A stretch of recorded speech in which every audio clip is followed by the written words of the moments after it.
Welcome in, everybody. Huddle Up Podcast 2.0. It is me, Mike Bern'in. I am here for the first installment of 5 Bern'in Questions. If you're not already following us, please do on all of our major feeds. YouTube at Huddle Up Podcast, Facebook at Huddle Up Podcast, Blue Sky at Huddle Up Podcast, the TikToks at Huddle Up Podcast, the Instagram is Huddle Up Podcast Inc., and Twitch is Huddle Up Inc. Because I have basically, for a lack of better terms, been unavailable to the show for much of the 2025 season due to some work obligations. Now I work on Tuesdays, which makes it increasingly harder for me to be here with the guys. So I talked to our good pal and the CEO of Huddle Up Inc., Big Jim, and I came up with this idea for 5 Bern'in Questions. It'll be a weekly segment show that I'll probably do on Thursdays. It is one of my days off. It makes it easier for myself. Plus, it gives me time to listen to Huddle Up proper to see if there's anything that those guys touch on that I want to touch on in my 5 Bern'in Questions. It's going to be a real simple concept. I'm going to keep each question that I'm going to earn here to no more than 10 minutes. I have a timer going here, right here. Going to be kind of rapid fire. At the end of that 10 minutes, whether I'm done or not, the question is over, and we move on to the next one. It should be a fun concept. I'm excited to see what happens with it. If you are interested in the concept, or if you want to be a member of the Bern'in Questions with myself, I am looking for people who want to join me. Reach out to me over on the Twitter at They Call Me Burn. My DMs are open. You can also reach out to me on Instagram at Mike Bern'in _. But without any further ado, we're going to start the timer. Question number 1. It's the easiest question we'll ask all day. Did the committee get it right? And that's where I will answer the first question. No, absolutely they did not get it right. Jim, Sean, Matt, all Notre Dame guys, Kyle, anti-ACC. For basically the entire time Huddle Up has been running. This was a perfect year to leave the ACC out because that conference, for a lack of better terms, was cheeks. Nobody in that conference wanted to win the conference. Nobody on that conference wanted to win games. I keep seeing, well, why do we have 2 group of 5 teams? Why do we even have 1 group of 5 team? Well, let's not forget the 11 seed, the Tulane Green Wave, may have lost to Ole Miss already once this year. But they did something that Miami couldn't do. Beat the ACC champion. Okay, Miami didn't play Duke. I get it. But when you're in the conference and you have a shot to play for the conference title, and you don't, man, when a team that loses to a group of 5 team, that group of 5 team gets in, I don't think I need to hear on social media that there's no reason why Tulane should be in. As a matter of fact, I think that's the exact reason why Tulane should be in. We've talked all year. 5 guaranteed conference winners will get into the rankings. You got your 5. It's not James Madison's fault the ACC was bad. It's not Tulane's fault that Duke decided to play spoiler. It's not James Madison's fault that the Atlantic Coast Conference decides to have the most conflicted and ridiculous tie-breaking scenarios that Miami didn't even play in the ACC title game. That's not their fault. It's also not Notre Dame's fault that a team that they lost to in week 1 that has questionable losses to SMU and looked really bad against Louisville. Looking at you, Carson Beck. But I don't know that my frustration is that Miami is in or that Alabama is in. And I know you're going to tell me, but Mike, it's the SEC. And I'm aware. I'm also going to tell you it's ESPN. Because if you don't think that ESPN, who now owns the SEC, who now does the college football preview show, which we'll get to. We're going to get to that. That's going to be part of question number 2 on how I fix this. Spoiler alert. So that being said, you don't think the ESPN had a conversation about this? BYU loses for the second time to the same team in similar fashions. Yes, not great on-field production. They lost to the number 4 team in the nation twice in Texas Tech. Why are they penalized? And you're going to tell me, well, Alabama beat Georgia in Georgia. Okay. They also struggled the last month, including losses to Oklahoma, a bailout win against Auburn in the Iron Bowl. But Mike, it's a rivalry game. I have a rivalry game too. It's with Cupcakes. I can't stop beating them. They keep coming in front of me. It's a rivalry game. I always win. I always win in a blowout.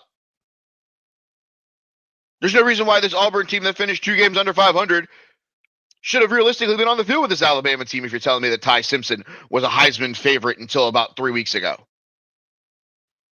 I sit here and listen to Ty Simpson talk about this is the greatest Alabama offense of all time. Not so fast. Are we just forgetting Smitty, who won the Heisman as a wide receiver? Are we forgetting the offense with Tua Tagovailoa, Derrick Henry, the Amari Coopers of the world? This Alabama team got there on one thing and one thing alone: reputation. Kalen DeVore is not Nick Saban. They got a good defense. They lost to the team they're playing in the first round. They lost in the SEC title game where they had -3 rushing yards. We don't even move them a spot because the committee already had it determined last week that no matter what Alabama did, they were in. That's why they jumped Notre Dame. But if you're going to tell me for the last 5 weeks that Notre Dame is a playoff team, that's your rankings, guys. That's the College Football Playoff Committee. And they get jumped on the last week of the regular season by an inactive team whose schedule did not get better because they did not play ACC champion Duke. But Notre Dame's did. You want to know why? Because Boise State won the Mountain West. That makes their schedule better. If we're not going to penalize teams for losing in conference title games, so now we're not going to reward teams that beat conference champions because they're not in a conference, because they lost the head-to-head, because they lost to the number 6 team in the nation by 3? Come on, guys. They were 0-2. They ran off 10 straight wins. But, Mike, none of them were impressive teams. Okay. You want to talk about the murderer's row and the gambit schedule that teams in the college football playoff has faced? Sure, let's divulge into that because this is the conversation that not many people want to have. Let's go look at the Indiana Hoosiers. But, Mike, they beat Ohio State. Awesome. Glad they beat a team in a conference title game. Their best win, Oregon. But the rest of their wins, let's look at their schedule. They're out of conference slate. As I bring it up, Old Dominion, Kennesaw State, Indiana State. They beat a at the time ranked number 9 Illinois team. They escaped against Iowa, beat Oregon by 10, rolled against Michigan State, UCLA, Maryland, a shell of Penn State after James Franklin was fired, rolled Wisconsin, rolled Purdue. Cool, they did their job. They beat bad teams. You know who didn't beat bad teams? Miami. You know who looked bad against good teams? Alabama. The Alabama non-conference. A loss at Florida State week 1. We're talking about Miami versus Notre Dame. The head-to-head has to matter. It has to matter. It was week 1. Well, guess what else happened in week 1? Alabama got rolled 31-17 by Florida State. The rest of their non-conference, UL Monroe, pass. Wisconsin, pass. Eastern Illinois, the third to last week of the regular season, pass. Cool, they beat Vanderbilt. They beat an overranked Missouri team. They beat an overranked Tennessee team. They survived against South Carolina. They escaped against Auburn. And you're going to tell me, oh, they're missing 10 starters against Georgia. It didn't matter if they had all 10 of them. 28-7, -3 rushing yards. They didn't pass midfield to the second half. And we're sitting here complaining because James Madison and Tulane got in. Really? That's your sticking point. It's because James Madison and Tulane got in. Tulane had 2 losses on the year. One of them to Ole Miss, who they played next week. The other to the University of Texas San Antonio. But they beat ACC champion Duke. They beat North Texas, who everybody had favored against them in the conference title game. They did their job. You know who else did their job the back half of the year? The Notre Dame Fighting Irish. And they're sitting at home because we got to get another team in there. We just got to find a way to not penalize a team that looked awful for 4 quarters of football and did not look good the 4 quarters before it. They've looked bad for 8 quarters. And we're like, we got to get them in. We don't have to get them in. We don't have to. You've now made a decision that we're going to make sure that they get in. Then sit there at the podium Sunday when you tell a group of guys that have won 10 straight that their season, for lack of a better term, is over. Because transfer portal is already open, mistake. Coaches are leaving, obviously. Players are going to declare for the draft and not play.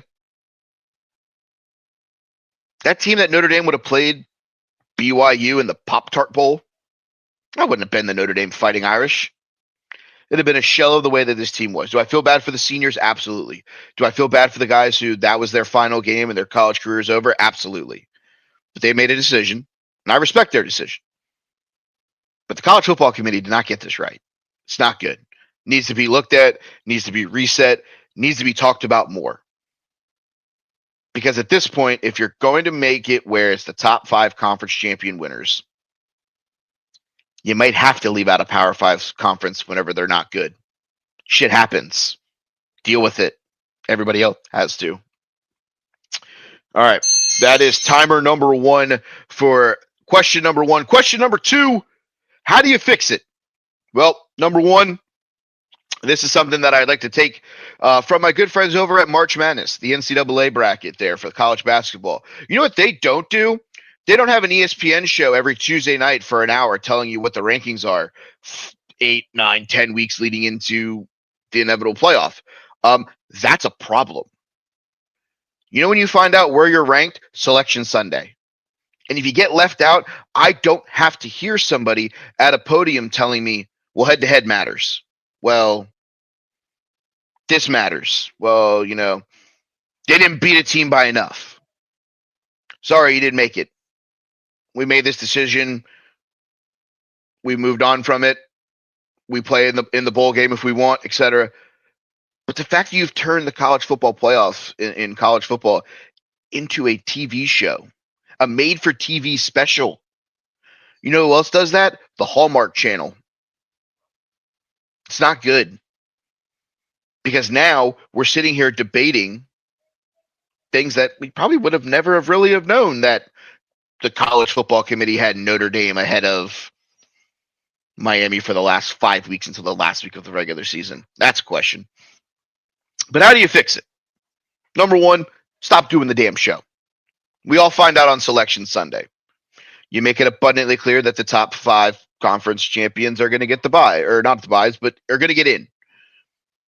Okay, cool. So now the G5 schools are all getting together. The team that won the American, you know, team that wins the Sun Belt and the Colonial or whatever else other conferences they have now in the G5, the MAC and all that. They're getting together to see if they make the playoffs. You know, think a watch party in Toledo, if they're a potential team that could be the 12, isn't good for that university, but it's good for every group of 4 team that you've done every Tuesday night while you're raking in money hand over fist. Number 2, how do you fix it? In the anomaly, that's we have 2 group of 4 teams. Maybe you do something a little fun here. There's nothing major going on this weekend, Army, Navy notwithstanding. Respect to our services. Salute you. What if you turn that second Power 5 or group of 5 team and you let them play The other group of 5 team for the 11 seed. Tulane versus James Madison first round. Winner plays Ole Miss. And then you take whoever the 12 is. In this model, it would be Notre Dame. If this was the case, maybe it would be Alabama. And you send them to Oregon. And I know you're telling yourself, but Mike, it's not fair that Alabama, who's ranked higher, would play Oregon, and a team that is ranked lower would play Ole Miss. But the difference is one of them is a conference champion. It gives us something to watch this weekend. Does it put the group of 5 team at jeopardy of maybe losing a player to an injury or something like that and going into the game against the 6th seed at a disadvantage? Absolutely. But you know what it also does?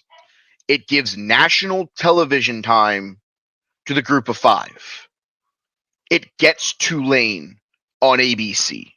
It gets James Madison on ABC in a primetime spot on a Saturday night where the only thing you're going up against, the fucking Heisman. Who cares? Do the Heisman at noon. Do Army Navy at 3:30. Do the play-in game at 8 o'clock on ABC. You've now got a day of college football when your only alternatives are the FCS playoffs. You're still making college football relevant for that week. Why not? I may not be the smartest guy in the world, but maybe that's something that we contemplate doing to get the G5s a win in the college football playoffs, to make their inclusion feel better. Maybe you take the 2 group of 5s and you let them play for the 12 seed every year. Just the group of 5. No, it's not Notre Dame versus James Madison, where you know Notre Dame's going to win by 20 and they're going to roll and then they're going to go play Oregon or they're going to go play Ole Miss. No, that's not what I'm saying. What I'm saying is let's let the group of 5 play for it. Give them the bid. Then you take the top 2 of them in the rank and you let them play Army Navy week. And I get it. You're like, hey, but it's Army Navy week. You don't want another football game on Saturday? I do. Why not do it? What's the negative here? You get these kids national television time. If they're underclassmen, maybe this leads to something opening for them in the transfer portal at a Power 5 school. Teams looking to rebuild. Teams looking for a new player. Coaches leaving at the end of the year. I'm loyal to this guy. This guy's not here anymore. Now what do I do? Well, remember that national television game where you played against James Madison and you went for 7 for 85 and 2 scores? Well, that just got you an offer to go play at Vanderbilt, go to Tennessee, go play at Clemson. You know, that's the thing here. We have all of the ideas here that we could go with to make the college football playoff better. And we're not doing anything to fix it. Fix number 1, stop doing the damn show. Fix number 2, if you got 2 Power 5s in there, let it be a play-in game. Put another at-large team in there. The group of 5 deserves to have their opportunity. And I'm not taking that away from them. I've seen other people go, take them both out. They don't deserve to be there. Do their own playoffs. All right, SEC homers, is that just so you can get Texas and Vanderbilt in there too? Because that's the dumbest take I've heard all day. There's no world where Tulane should be left at home for 3-loss Texas. There's nowhere 11-1 James Madison only lost to an ACC school, Louisville, the same team that beat Miami, should be left at home, but Miami gets in. But you don't want to have that conversation because they didn't play anyone. Well, in the almost crap conference, neither did Miami. Wild, right? We're getting too money hungry in college football. NIL, billion-dollar contracts just to put games on ESPN and Plus and Hulu and all those other streaming services. It's becoming too much. Is it better than the BCS? Yeah, because that was a big crock of shit. Is it better than a 14 playoff? Yeah, probably. Because you would then tell me that the 4 teams in the playoffs would be, the four buys. This year they probably would have got it right. Last year, probably not. It's a wild take, I know, but they probably don't get it right last year. So tweaks, changes. I don't think you need to expand. First off, I don't think you need to go to 16. I think 12 is fine. Maybe you go to 14. Maybe the 11 and the 12s play the 13 and the 14, or maybe you do a play-in game between the last two teams in, Miami versus Notre Dame this year. Let them play again for the playoff spot. Let the group of 5 play for the 12. Makes 2 very good games, very meaningful games on this weekend where college football kind of takes a backseat to everything else. If you're in the business of making money, I'm trying to make you money. But you have to want to make the money. And right now, college football doesn't really want to make the money. At least not in that regard, because then you have to contemplate, well, who would you put in? Would it have been Notre Dame? Would it have been BYU? Would it have been Texas? By the rankings, it would have been Notre Dame. But if you're telling me that play-in game is there, is it Notre Dame? Is it 3-loss Texas? Is it 2-loss BYU? I don't know that the committee would have got it right then. That's a problem. How do you fix it? You overhaul the committee in general. Get new guys in there. Get fresh blood. Come up with new concepts. Make college football fun again. Because at this point, if you're telling me that losing a game in December means less than losing a game in August, I'm not scheduling anybody tough in August. I'm powering my schedule with the Central Michigans and the Toledos and the Akrons of the world. It's not fun. All right. Question 2 out the way. Question 3.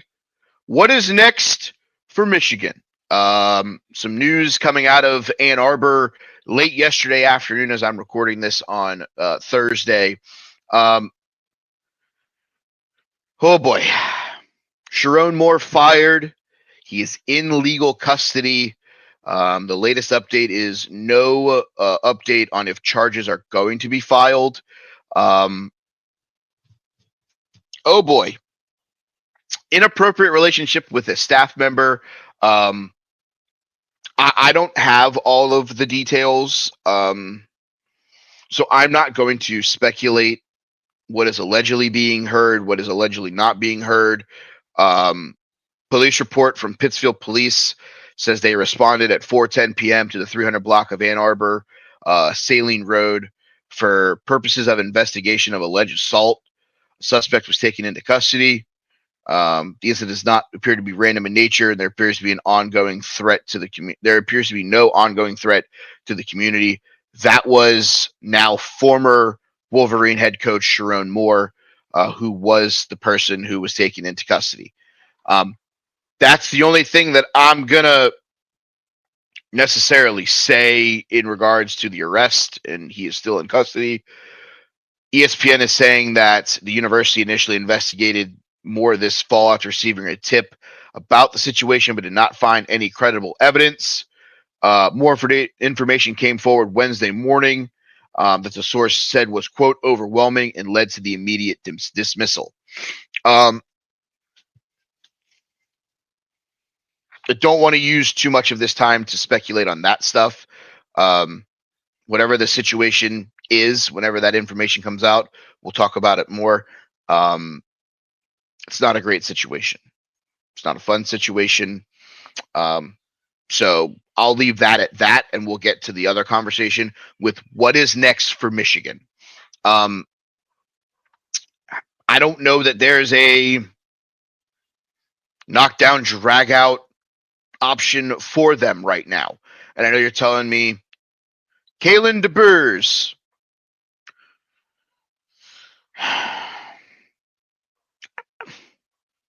I don't know that he makes that much of a difference.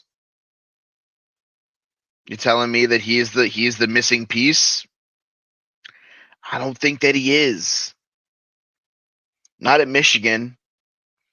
I mean, will he help? Absolutely. but there aren't a ton of options out there right now. You're telling me Mike Elko is going to leave Texas A&M, which is what everyone's saying. Call him. Call the coach from Vanderbilt. Why? If you're telling me, and college football is telling me that the SEC is the equivalent of the National Football League, why would Kalen DeBoer, Colin Lee at Alabama and Vanderbilt respectively, Mike Elko at A&M, leave the NFL to go coach in the USFL? Because that's what the media is basically saying. I don't think the Big Ten's that. I think the Big Ten's arguably better than the SEC, but that's neither here nor there. And that could be a debate on this show if someone wants to come on here and have a conversation with me about it. We'd love to have you on. But I'll be damned if you're going to tell me that any of those guys are going to leave. And I love Ed Orgeron, and I listened to his episode of Bustin' with the Boys, Taylor Lewan and his guys. Him literally looking at the SEC and being like, "Oh, now we get to come in the front door with the money instead of coming in the back door." Like, Ed Orgeron just blew your whole fucking shit into water. Everybody knew you were doing NILs before NILs even existed. So if those schools that were doing NILs, and I'm not saying that Michigan wasn't, are now able to willingly give the money to people, why are you leaving that job? And I know some coaches aren't built for the SEC. Looking at you, Billy Napier. But I'll be damned if I'm going to leave that job before I get fired or before they issue my buyout to go coach in the Big Ten. I'm in what people like to call football heaven. The SEC, the most passionate fan bases in college football. Their words, not mine. I don't know that I'm leaving to go coach at Michigan, to go be the 5th best job in my conference. You're telling me Ryan Day leaves? All right, we can have a conversation. Ohio State, that's a job you want. Oregon, if Dan Lanning left, that's a job you probably want. Kurt Signetti decides to leave and go to the SEC for some ungodknown reason. Indiana becomes a job that you want to go to. It's building in the right direction. They've done the work, But I don't know that you're getting any of those guys. I don't know that you're getting any of that. 18 hours ago, sources said that Washington head coach Jed Fish, top target for the position. Brett Venables leaving Oklahoma. I don't know that makes sense. I'm hearing names such as Brian Griese, PJ Fleck, Jeff Brom. Okay. I don't hate it. Biff Poggi, who's going to lead them in the bowl game, has already had them in other games. Sure. If we're going for flash, though, I'm going to mention the name that's going to be the flashiest name in the room. He gets Michigan back to being the best job in the Big Ten. Media isn't going to love it, but I'm going to watch I would love watching every minute of it. Coach Prime. Bring Dion to Ann Arbor. Why not? You want a guy who's no nonsense? It's Prime. We watched him let immense talent leave Colorado because they weren't his guys. If you don't want to be here, don't be here. Coach Prime in Ann Arbor, I don't hate it. It makes it a lot more interesting to talk about the Michigan head coaching job. He gets out of the Big 12. He goes to the Big 10. He gets to be part of the Ohio State-Michigan rivalry. I don't hate it. Am I saying that I love it? No, I'm not. I'm not saying that I love that. But I'm out on Kalen DeBoer. I mean, unless you're telling me Alabama fires him if they get rolled by Oregon, then cool. But you're not telling me that it's Hugh Freeze, which is a name that I saw floating around. Brian Kelly going to go be part of the family up in Michigan?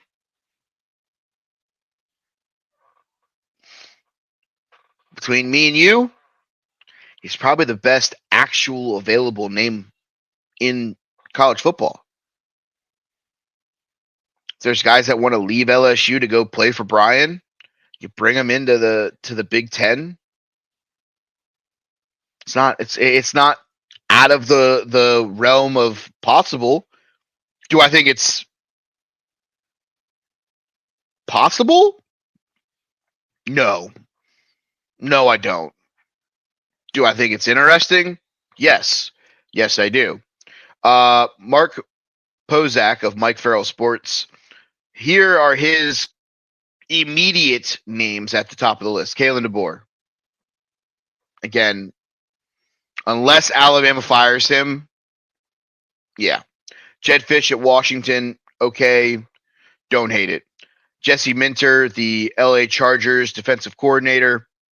Who's got it better than us? And if Jim Harbaugh gives him the Michigan seal of approval, I think Michigan fans would love him. Jeff Brom, the Louisville head coach. Maybe. Joe Brady, offensive coordinator of the Buffalo Bills. Other names to watch. Kenny Dillingham in Arizona State. Don't think he's leaving. Marcus Freeman, Notre Dame. Definitely not leaving. PJ Fleck at Minnesota. Possible. Lincoln Riley, USC. Don't think so. Manny Diaz at Duke. 100% could be a move. Cleveland Browns offensive coordinator Tommy Rees. Big Jim, please tell them how Tommy Rees ended up at Notre Dame. That being said, early prediction as the topic comes to an end, I'm going to say it will be Jed Fish. All right, question number 4.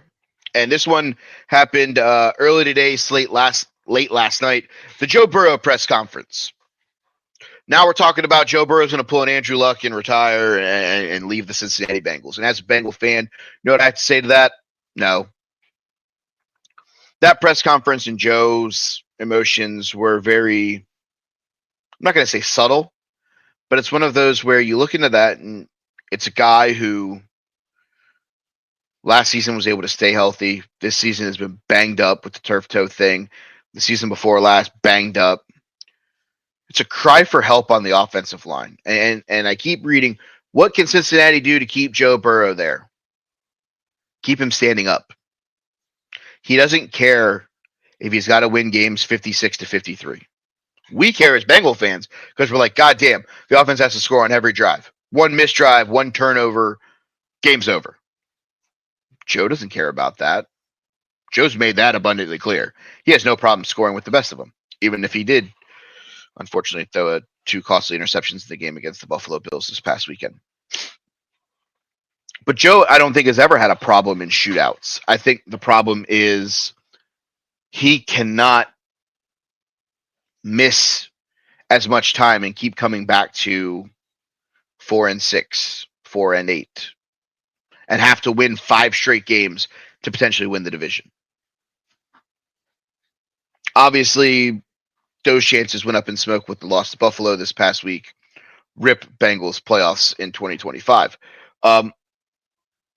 But I also look at it in the regards of, while that's RIP those chances, this is an opportunity where if you're the Cincinnati Bengals, you have to go out in free agency and in the draft, and you need to address offensive line heavily. Not 1, not 2, not 3, not 4, not 5, quoting LeBron James. But you need to bring in and overhaul that offensive line to a whole new level. Because at this point, you tried it with Orlando Brown Jr., he's been hit or miss. But you've got to now protect the asset.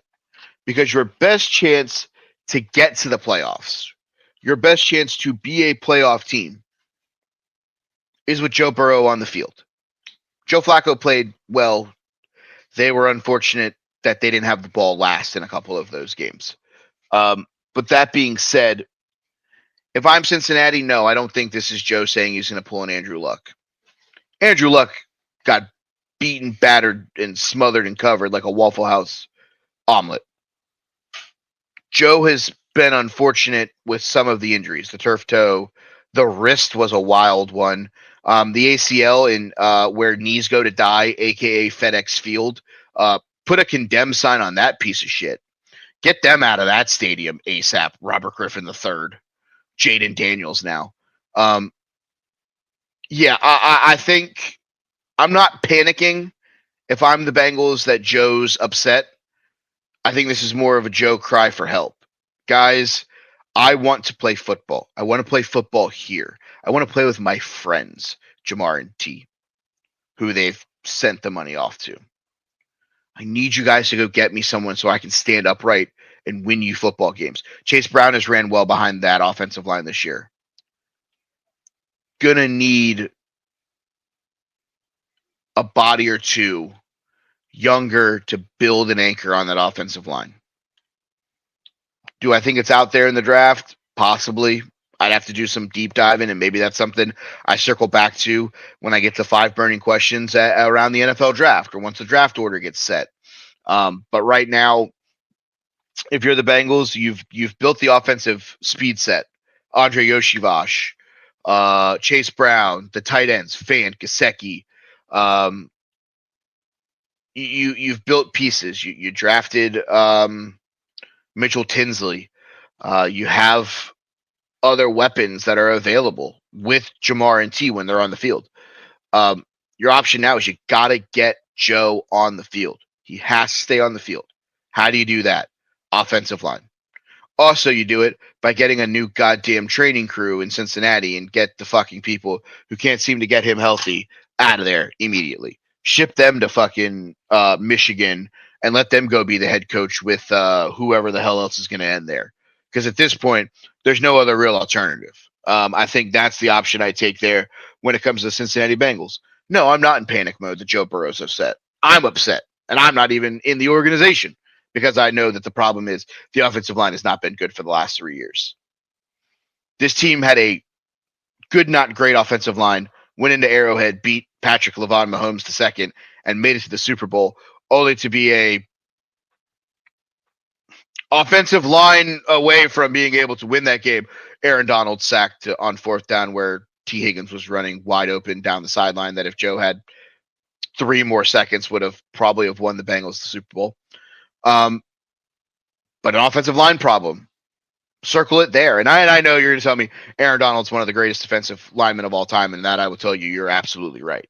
But how do you fix it? How do you fix it is by getting those pieces to fix the offensive line. Excuse me. That's my thought process. You got to fix the offensive line. You fix the offensive line, Joe's happy, Joe stays healthy. This Bengal team's a 10-plus win team most seasons. No, I'm not going to sit here and say they're going to win 12, 13, 14 games because that defense is still bad. It is. But we've tried to fix the defense. It ain't worked. Up until about 5 weeks ago, Asante Samuel Jr. was still out there, and we needed cornerback help, and we decided to keep letting Dax Hill and Cam Taylor-Britt go out there and get burned by Rome Odunze, DJ Moore, Colton Loveland in the Bears' heartbreaking loss. Christian Wilkins is still out there. Trey Hendrickson hasn't played since week 6. Out for the year with a hip injury. Probably gone in free agency. If you're going to let him walk, go spend the money on offensive line. Because if you're going to have to revamp the offensive line, because we're going to have to win games 56-50, because you're going to let Trey Hendrickson walk, you need to spend the money. You need to spend it to save Joe Burrow. The clock isn't ticking in Cincinnati for Joe. But you need to address it quickly before the clock strikes midnight. That's all I have on that one. I'm going to save us a couple of minutes there. Let's go to the final question of the day. 44-year-old Phillip Rivers. Why? The Colts still think they have a playoff shot? I don't think they do. I think that's now, if it wasn't RIP, it was trending RIP before Daniel Jones even went down. Now it's really not good. And I know Tyler Warren has been very good for them. Sauce Gardner, not going to practice today. Daniel Jones, Achilles, done. Charvarius Ward, done. DeForest Buckner just opened his 21-day window from his neck injury. This ain't been good, man. I think they kind of outkicked their coverage earlier in the season. And Daniel Jones was good early, but when you look at the teams that they beat, Miami, not great. Been good the last half of the year. Denver, that was a good win for them. It took 165 rushing yards from Jonathan Taylor. But Tennessee, not good. Lost to the Rams, best team in the NFC right now. Don't think it's a question. Vegas, I think I'm a better coach than Pete Carroll is at that point. Maybe he should go to Michigan. Arizona, they look better with Jacoby Brissett than they do Kyler Murray. They beat the Chargers. I'm pretty sure that game Herbert threw a ton of picks. Beat Tennessee the second time. Buns. Lost to a bad Steelers team. Survived against Atlanta in overtime. And then they played three teams that are good to above average. Kansas City lost in overtime. Houston lost. Jacksonville boat race after Daniel Jones got hurt. Oh, and then by the way, their final stretch, Seattle, San Francisco, Jacksonville, Houston. Welcome to 9-8 or 8-9 and probably finishing third in that division now, Indianapolis. Thanks for coming. Great first half. You guys have built something to use this to build off of. But unfortunately, I think this is where this ends. And I know you're telling me Phillip Rivers, 44 years old, and I've now gone on a Colt tangent, not a Phillip Rivers tangent. The options at quarterback, Riley Leonard, Brett Rippon. Riley Leonard looked okay in the game after Daniel Jones got hurt, but I believe he got dinged up as well. So then you're telling me, okay, Mike, who's available out there that could play quarterback or come in and back up Brett Rippon or Riley Leonard if needed? Don't worry, I'll wait for that answer myself because I can't even figure it out. There isn't a lot. CJ Beathard, Jeff Driscoll, Jake Fromm, PJ Walker. There's probably some guys on some, teams right now on some practice squads that you could get to potentially come in. But there ain't a lot. And you tell yourself you trust Phillip Rivers, but it's a whole new offense from when Phillip Rivers was there. It's not even the same team when Phillip Rivers was last there. So you're looking at it in that regard. I don't know that that's something that I love. I don't love signing 44-year-old Phillip Rivers. And Brett Rippon being the backup, maybe that's not the right thing. Sam Ehlinger is out there, currently on the Denver Broncos practice squad. Spent his first 4 seasons in Indianapolis. There's a guy who knows the team that's going to give him a younger option. That's it. I don't know. Tyler Heineke's out there. Let him go be the guy. I think he could be just fine. Trevor Siemian, Ryan Tannehill, even. 44-year-old Phillip Rivers is not the move I would have made. Oh, hey, Hendon Hooker's out there. Put him on your practice squad. Gives you at least mobility. Can play a role similar to Daniel Jones. And I know you're telling yourself, oh, but they have AR-15. That guy ain't coming back. Not this year, probably not ever to Indianapolis. Guy's got a broken orbital bone and got benched for Danny Dimes. Enjoy going and being the backup in San Francisco or Geno Smith in Oakland, or Las Vegas. And when he struggles again next year, be the starter for a really bad Raiders team. I think if you're the Colts, the Phillip Rivers thing looks cute on paper. It just doesn't make sense. I don't know that Phillip Rivers ain't coming in and playing this week. And if he is, they're probably getting boat raced. He gives them no mobility in the pocket. He gives them no ability to get away from high pressure defense. Oh, and I just mentioned they have to play that Houston Texans defense, a high powered rushing defense. The San Francisco 49ers going to blitz him until the day is dead. Jacksonville, who just sent murderers road to him. And Phillip Rivers' first start would be on the road at Seattle if he started this week. What are we doing? Sign someone who's been active within the last 2 years. If you really want to tell Colts fans you're giving yourselves a chance to make the playoffs, Phillip Rivers ain't the guy. No disrespect to Phillip. In his prime, Phillip Rivers was one of the best quarterbacks in football. I will not take that away from Phillip Rivers. But you're not getting 29-year-old Phillip Rivers. You're getting 44-year-old Phillip Rivers. He was slow, molasses, not great when he was on their team years ago. But no, I don't think there's a shot that 44-year-old Phillip Rivers makes any sense. Hasn't been in the league since 2020. And I know he's going to be on the, quote, practice squad, but there's not a shot that he's not activated before the season's over.